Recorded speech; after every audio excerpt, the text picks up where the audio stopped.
Hi, I'm Mary Kate Waters, and I am going to be discussing with you ethical dilemmas in education.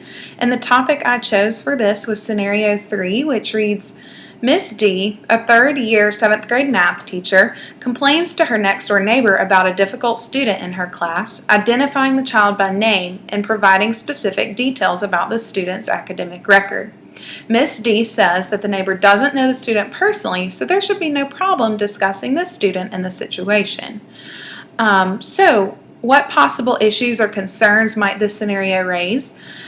This scenario disregards seeing the whole student. So while their academic record and their possible behavioral difficulties might not be ideal within the classroom or for the teacher, they are still a person with worth. Opinions can be easily influenced from educator to educator, and if this student is labeled as a difficult student, this can lead to others viewing the student in this way as well. If students are being labeled by teachers as difficult, that starts to change the teacher's mindset about the student. The teacher might see the student as less capable and have a fixed mindset about the abilities of a student or their behavioral issues. And if a teacher has a fixed mindset about a student, the student might internalize these behaviors as well. And the teachers always need to be treating students with respect. Inside the classroom, student to teacher, and outside the classroom, teacher to teacher. There always needs to be a community of respect. And also, finally, Miss D is not acting in a professional manner and upholding professionalism in this act. She is conversing matters with a teacher that should not be conversed so haphazardly. This situation in particular has a couple different violations within the Code of Ethics. The National Education Association, the NEA, establishes the set of ethics, and Principle 1 is titled Commitment to the Student. And this reads that the educator should strive to help each student realize his or her potential as a worthy and effective member of society. As I mentioned earlier, educators need to believe in their students and believe that they do have worth no matter the circumstance, and to help them realize that for themselves. Under Principle 1, there's a section entitled in Section 4, and it reads, Educators shall make reasonable effort to protect the student from conditions harmful to learning or to health or safety. And if a teacher is discussing with a student, in a negative light, even if the student is not present, it is not helping protect the student from harmful conditions. Ms. D is harming the student's reputation and also has negative attitudes herself towards the student.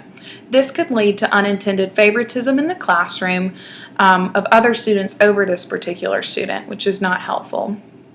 Section 8 in the NEA's Code of Conduct reads, the teacher shall not disclose information about students obtained in the course of professional service unless disclosure serves a compelling professional purpose or is required by law.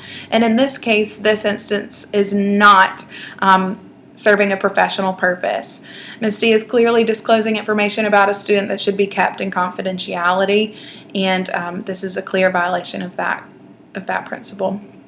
The Alabama Educator Code of Conduct lays out principles for Alabama's standards in particular, and Standard 2 focuses on trustworthiness and reads, an educator should exemplify honesty and integrity in the course of professional practice. Ms. D is not advocating well for her student or embodying the characteristics of what it means to be intellectually honest and tactful. Standard 8 addresses maintaining confidentiality and states that ethical conduct includes keeping in confidence information about students and sharing confidential information concerning student academic and disciplinary records is not ethical. Ms. D is obviously not upholding this standard as well. Some of the negative consequences Ms. D is unintendedly bringing upon her school and in that community would be when she's addressing this issue in such an unprofessional manner, she's not only violating these codes, but she's also putting her coworker at a disadvantage as well.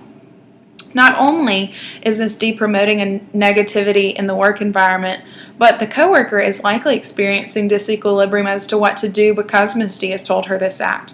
The other educator is probably knowledgeable about the codes of ethics and doesn't know how she should respond as well.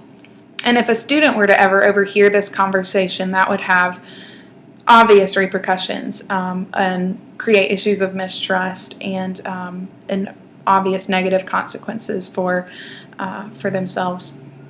So other ways Miss D could have acted that would have promoted a more positive outcome. If it were my opinion and if I were Miss D and in this situation, I would try and schedule a confidential meeting with an administrator and seek out their opinion and discuss the best course of action to help the student and to keep the student's respect and confidentiality upheld. Possibly an administrator could help discuss the alternatives with me and decide on how to best help this student. Maybe this student could be considered for special educational services or accommodations to address specific classroom behaviors or academic needs. And also maybe the administrator could help me schedule a meeting maybe between the parents and discuss if they're seeing similar behavioral issues at home and how we could best assist their student. Anything that could uphold confidentiality and keep the student's best interest at heart is what I would try and do.